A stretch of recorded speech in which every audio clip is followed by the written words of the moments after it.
Have you ever felt like you're speaking a language no one else understands? You open your mouth, a brilliant idea poised on your tongue, ready to reshape the conversation.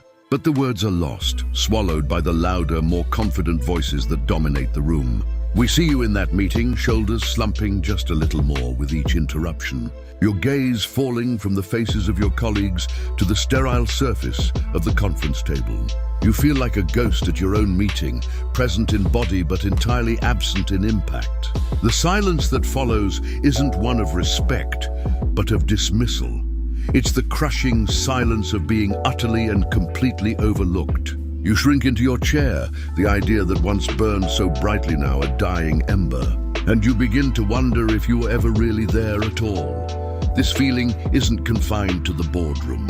It bleeds into every corner of your life, painting your world in shades of insignificance. It's the small, stinging moments that accumulate into a heavy burden.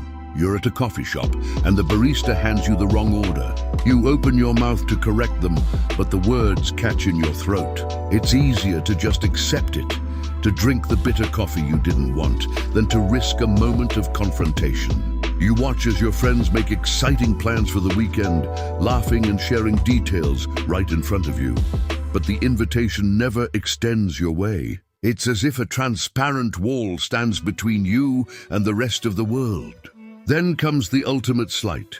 You offer a solution to a problem, a suggestion you've carefully considered, and it's met with blank stares. Moments later, someone else voices the exact same idea, and suddenly they are a visionary showered with praise. Each instance is another layer of proof, another confirmation of the nagging fear that your voice simply doesn't matter.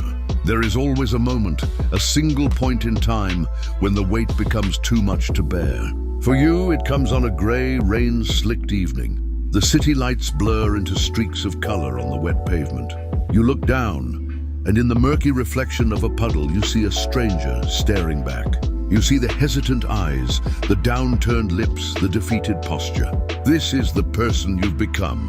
Timid, apologetic, and fading into the background. And in that cold, distorted reflection, a powerful, uncomfortable truth surfaces. You don't respect the person you see. This isn't who you are meant to be. This quiet, heartbreaking realization is not an end, but a beginning. It's the turning point, the moment the tide begins to shift. The journey back to yourself begins not with a roar, but with a whisper. It starts in the quiet solitude of your own home, standing in front of a mirror. You practice standing taller, pulling your shoulders back and meeting your own gaze. You practice speaking, your voice shaky at first, but growing steadier with each affirmation. This internal shift begins to manifest externally. A sharp new haircut, a suit that fits not just your body but your newfound resolve. It's armor for the battles you know are coming. Your nights are no longer spent replaying moments of dismissal, but are filled with the words of experts on communication, influence, and the subtle art of body language. You are not just changing your appearance. You are reprogramming your mind, building a new foundation of self-worth, brick by deliberate brick. You are becoming the person you were always meant to be. The final test arrives. You walk into a new meeting room, but you are not the same person who left the last one.